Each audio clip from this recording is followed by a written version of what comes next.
Hi guys, good morning. How are we all doing? It's currently past 10 a.m. and it's Easter Sunday, guys. So if you're seeing this, happy Easter Sunday to you all. Um, it's been like 2 to 3 weeks since I dropped my last video, and I promised myself to be consistent this year. But that did not happen, and because your girl has had a lot going, your girl has been up to a lot, not yeah, a lot. And this is what this video all about. So guys, this is basically like a life update video. So why not sit back, relax, and enjoy this video? As you all know, I graduated from medical school last year, 2022 February, and I came back to Nigeria April ending 22. I can't really remember the date anymore. So after then, April 22, 2022, I did the MJCN exam by November, which I passed, and my induction was in March 9th, which is precise. So after I did my induction, asthmaship started. So if you are not a Nigerian, asthmaship is basically internship, which is what a 1 year program Nigerian doctors, whether foreign trained or trained in Nigeria, do to get their permanent license. So yeah.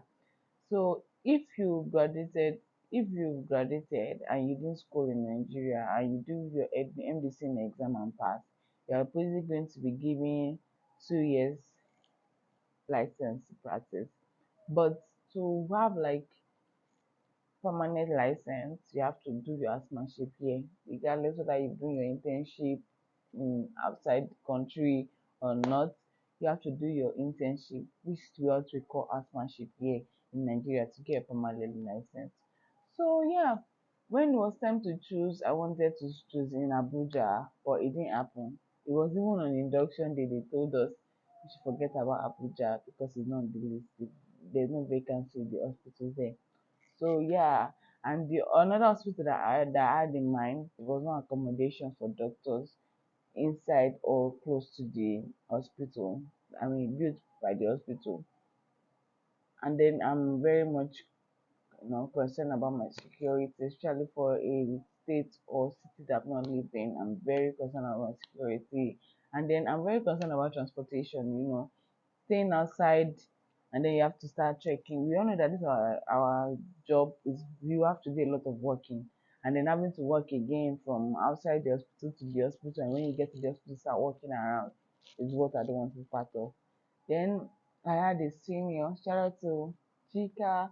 Chika is my senior.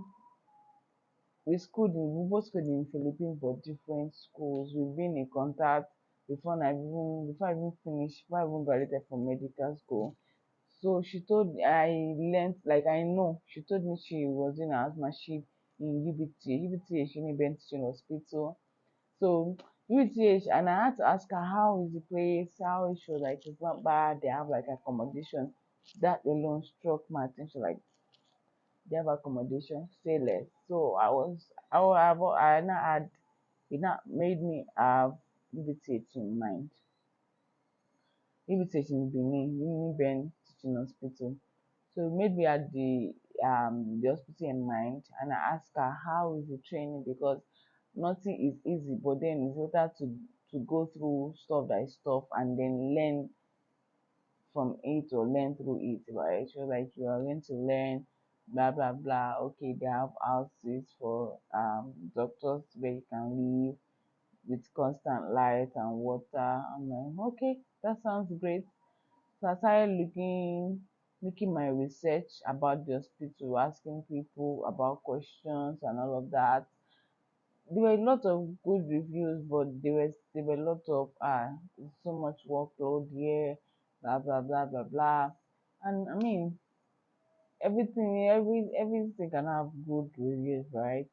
So I didn't mind the work overload because I don't know, something in me just believe that a lot of people like me will want to come because I know that the many we are, the less burden it becomes. So I didn't really mind. So far it's safe, the environment is not toxic, we are not that good stuff.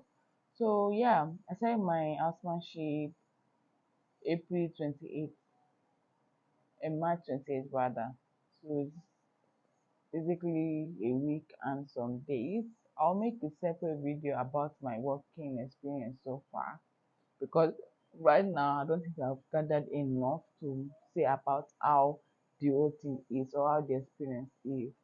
So yeah, but then I'm going to talk about um how I passed my MDCN exam and how to do the whole registration in another video too. So this video is not long and pointless, and it should be straightforward, yeah, something like that.